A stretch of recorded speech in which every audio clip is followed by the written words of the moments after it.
playing my Nintendo Switch right now, and you had no idea. I always love finding new ways to experience my games. Whether it's enhancing my sound system or upgrading my TV, it's always fun to get a little wacky sometimes. These are the Vitcher 1 XR glasses. These quirky glasses allow me to play games without a TV and simply use a display right in front of my eyes inside the glasses. This is the future at its finest, ladies and gentlemen. So of course, I cracked out my Nintendo Switch and played with these, and there's a few things I think are worth noting about these futuristic gaming glasses. What benefits do they have while playing the Switch? Well, first of all, I'd like to note I always sent this from Vitcher, but I'm not sponsored and I can say whatever I want, good or bad. Essentially, these have the equivalent of a 120-inch display inside your glasses, which act as a hub for your Nintendo Switch. They say 120 inches, but it really only depends how big your room is. In reality, these glasses feature tiny micro OLED screens inside of them that project a 1080p image. In terms of audio, these glasses come with tiny directional speakers, sort of like the ones on the Quest headsets, but it's also compatible with your Bluetooth headset of choice. If you want to play this with something like your Switch, you're also going to need the mobile dock. This dock allows the glasses to use full HDMI capability,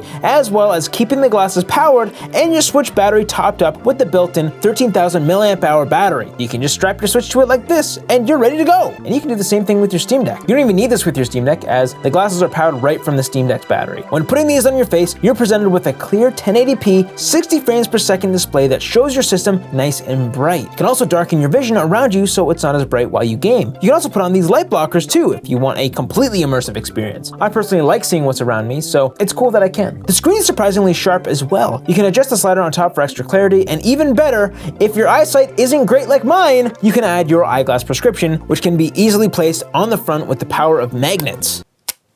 Easy. The colors are also much more vibrant than I expected. Maybe not as vibrant as my awesome 55-inch LG OLED TV, but still impressively colorful. And with the light blockers on, there's an even better contrast with the darker parts of the image. But what's the point of these? This is a whole new gaming monitor with the added benefits of mobility. You can use this on a plane, or in a vehicle, or just at home if the TV's being used, or in bed. You might be asking, well, doesn't the Switch do that anyways? Well, yes, but there's some amazing features that you can take advantage of by using these glasses, like having a completely private display. If I'm in bed and my wife is beside me, the last thing she wants is my Switch's screen lighting up the room while she's trying to sleep. And the loud and clicky Joy-Cons can land me in some hot water. So I can throw these on to avoid lighting up the room and swap my Joy-Con clicks for the more padded Pro Controller buttons, combined with having the game audio either play directly into my ears with the directional speakers or with me connecting my AirPods. She's none the wiser. While on the topic of the speakers, they're more than acceptable. If they're really loud, then others around you will be able to hear it, and since they're incredibly tiny, they can sound pretty hitting, but clear and more than decent. Using the glasses also helps me keep my hands from getting tired from holding the console up to my face in handheld mode with the squished feel of the dinky Joy-Cons, and can help your neck from straining by looking directly down. Or in theory, it should, but I'll get back to why it might not later. Not to mention how great these would be for traveling. I wish I had gotten these before I went to California when I went to Super Nintendo World and ate every single food at Toadstool Cafe. Check that video out after this one to help me soften the blow of the impact financially. And let's not forget about the privacy these offer. You wouldn't have to worry about your seat neighbor spying on what you're watching or playing. I even thought about trying to use these to get some work done on my laptop, but because of the keyboard being partially obscured by the display, it's better off just sticking with a device that has a controller. My primary use case for this was when I had multiple friends over and wanted to have another display to play Fortnite. We didn't want to use the PlayStation's janky split screen, so my friend used the PS5 while I attached my Switch or Xbox to the glasses. And yes, you're not limited to only use your Switch, as it has an HDMI connection to display other devices like current-gen consoles,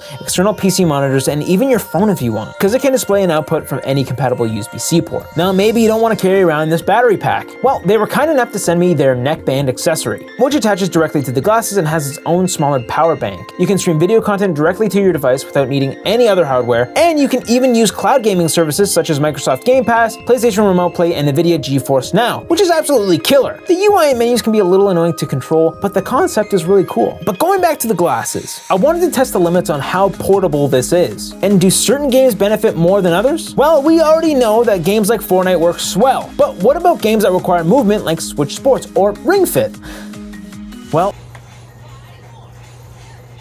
I'm currently in the process of playing Ring Fit Adventure every single day, and for the sake of not having to move my coffee table every time I played, I wanted to know if this would work where I have more space. And surprisingly, for the most part, it did. Following along was incredibly easy inside of these glasses, but it didn't work super great when there was lots of movement, like when jogging in the game. It's almost impossible to see what's happening because the screen is violently shaking, which made me miss some collectibles as I ran through the stages. But it did work during specific workouts and my favorite rhythm mode, which didn't require a ton of movement. This obviously won't be your main use case, but my curiosity got got the best of me. The overall concept is fantastic, and the execution was well done, but not flawless. This is clearly in its infancy stage, but was a phenomenal first attempt at what will eventually become a massive market. I'm not kidding when I say everyone I showed this to was in disbelief and extremely impressed at the capabilities of this device. Just the fact that you can play games inside your glasses is incomparable. But like I said, there are a few things to be wary of. For me, it's my silly motion sickness. While it gets better day by day, it can be mitigated with more exposure. I couldn't put more than a few hours in at a time, and it's nowhere near as intense as an actual VR headset, but you can feel it after a while. Another thing is the actual placement of the screen inside the glasses. This didn't seem like much of an issue with most people, but I found them to be a little low for my liking. It feels like the screen is just a little lower than it should be.